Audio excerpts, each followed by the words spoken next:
ಬಿಕ್ಲೂರು ಶಿವ ಕೊಲೆ ಕೇಸ್ನಲ್ಲಿ Byrathi ಬಸವರಾಜ್ಗೆ big shock.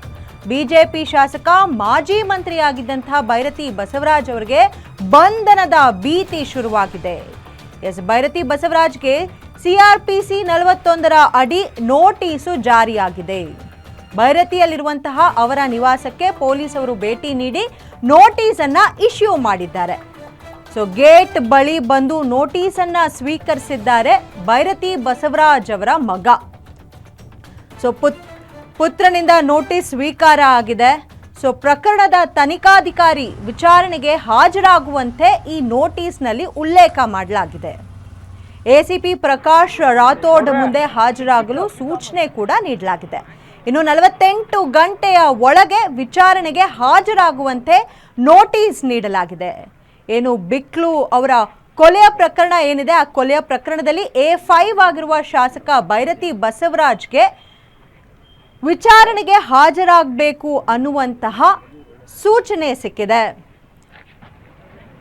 ವಿಚಾರಣೆಗೆ ಹಾಜರಾದರೆ ಬೈರತಿ ಬಸವರಾಜ್ ಅರೆಸ್ಟ್ ಫಿಕ್ಸ್ ಅನ್ನುವಂಥ ಅನುಮಾನ ಕೂಡ ಎದ್ದಿದೆ.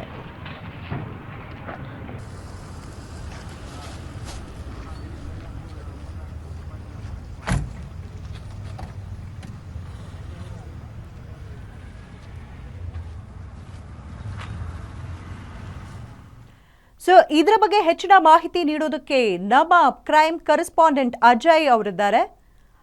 ಅಜಯ್, ಬೈರತಿ ಬಸವರಾಜ್ ಅರೆಸ್ಟ್ ಆಗ್ತಾರಾ ಅನ್ನುವಂಥದ್ದು ಎಲ್ಲರ ಪ್ರಶ್ನೆ ಆಗಿದೆ. ಈ ಪ್ರಶ್ನೆಗೆ ಉತ್ತರ ನೀಡೋದಾದ್ರೆ ಏನ್ ಹೇಳ್ತೀರಿ? ಖಂಡಿತ. ಅಂದ್ರೆ ಬಿಕ್ಲೂರು ಶಿವ ಕೊಲೆ ಪ್ರಕರಣಕ್ಕೆ ಸಂಬಂಧಪಟ್ಟಂತೆ ಇದೀಗ ಮಾಜಿ ಶಾಸಕ ಆಗಿರುವಂತಹ ಬೈರತಿ ಬಸವರಾಜ್ಗೆ ನೋಟಿಸ್ ಅನ್ನ ಕೊಡುವಂತ ಕೆಲಸವನ್ನ ಪೊಲೀಸ್ನವರು ಮಾಡಿರುವಂತದ್ದು. ಅಂದ್ರೆ ಇವತ್ತು ಸುಮಾರು 8 ಗಂಟೆ ಸುಮಾರಿಗೆ ಪುಲಕೇಶಿ ನಗರ ಪೊಲೀಸ್ನವರು ಕೂಡ ಡೈರೆಕ್ಟ್ ಆಗಿ ಅವರ ನಿವಾಸಕ್ಕೆ ಹೋಗಿದ್ರು ಬೈರತಿಗೆ. ಅಲ್ಲಿ ಹೋಗಿ ಬೈರತಿ ಅವರಿಗೆ ನೋಟಿಸ್ ಕೊಡುವಂತ ಕೆಲಸ ಮಾಡಿದ್ದಾರೆ. ಅಲ್ಲಿ ಆ ಒಂದು ಸಂದರ್ಭದಲ್ಲಿ ಗೇಟ್ಗೆ ಬಳಿ ಬಂದಂತ ಸಂದರ್ಭದಲ್ಲಿ ಅವರ ಮಗ ಆಗಿರುವಂತ ನಿರಾಜ್ ಏನಿದ್ದಾರೆ ಅವರು ಒಂದು ನೋಟಿಸ್ ಅನ್ನ ಪಡ್ಕೊಂಡಿದ್ದಾರೆ. ಹೀಗಾಗಿ ಆ ನೋಟಿಸ್ ಅಲ್ಲಿ ಸ್ಪಷ್ಟವಾಗಿ ಉಲ್ಲೇಖವನ್ನ ಮಾಡಲಾಗಿದೆ. 2 ದಿನದ ಒಳಗಾಗಿ ವಿಚಾರಣೆಗೆ ಬರಬೇಕು ಈ ಒಂದು ಕೊಲೆಯಲ್ಲಿ A5 ಆರೋಪಿ ಆಗಿರುವಂತಹ ಬಸವರಾಜ್. ಹೀಗಾಗಿ ಒಂದು ನೋಟಿಸ್ ಅನ್ನು ಕೊಡುವಂತ ಕೆಲಸ ಆಗಿದೆ. ಜೊತೆಗೆ ಈಗ ಬಂಧಿತ ಆಗಿರುವಂತ ಜೊತೆಗೆ ಪೊಲೀಸ್ ಕಸ್ಟಡಿಗೆ ಪಡ್ಕೊಂಡಿರುವಂತಹ 5 ಜನ ಆರೋಪಿಗಳನ್ನು ಕೂಡ ನಿರಂತರವಾಗಿ ಈಗ ಎಂಕ್ವೈರಿನ ಕೂಡ ಪೊಲೀಸರು ಮಾಡ್ತಾ ಇದ್ದಾರೆ. ಅಂದ್ರೆ ಈ ಒಂದು ಭೀಕರ ಕೊಲೆಯಲ್ಲಿ ನೇರವಾಗಿ ಬೈರತಿ ಬಸವರಾಜ್ ಅವರು ಇಲ್ದ ಇದ್ರು ಕೂಡ ಈ ಒಂದು ಪರೋಕ್ಷವಾಗಿ ಈ ಒಂದು ಕೊಲೆಗೆ ಒಂದು ಸಾಕ್ಷಿಯನ್ನ ಜೊತೆಗೆ ಒಂದು ಸಪೋರ್ಟ್ ಅನ್ನ ಮಾಡಿದ್ರು. ಒಂದು ವೇಳೆ ನೇರವಾಗಿ ಪಾತ್ರ ಆಗಿದ್ರ ಜೊತೆಗೆ ಏನಾದ್ರು ಸುಪಾರಿಯನ್ನ ಕೊಟ್ಟಿದ್ರ, ಈ ರೀತಿಯಾಗಿ ಕೆಲವೊಂದಷ್ಟು ಅನುಮಾನ ಇರೋದ್ರಿಂದ ಆ ಒಂದು ಪ್ರಕರಣದಲ್ಲಿ A5 ಆರೋಪಿಯನ್ನಾಗಿ ಬೈರತಿ ಬಸವರಾಜ್ನ ಮಾಡ್ಕೊಂಡಿರುವಂತದ್ದು. ಹೀಗಾಗಿ ಅವರ ಹೇಳಿಕೆಯನ್ನು ಬೇಕಾಗುತ್ತೆ. ಜೊತೆಗೆ ಆರೋಪಿಗಳ ಹೇಳಿಕೆಯನ್ನು ಕೂಡ ಗಮನಿಸ್ತಾ ಇದ್ದಾರೆ ಪೊಲೀಸರು.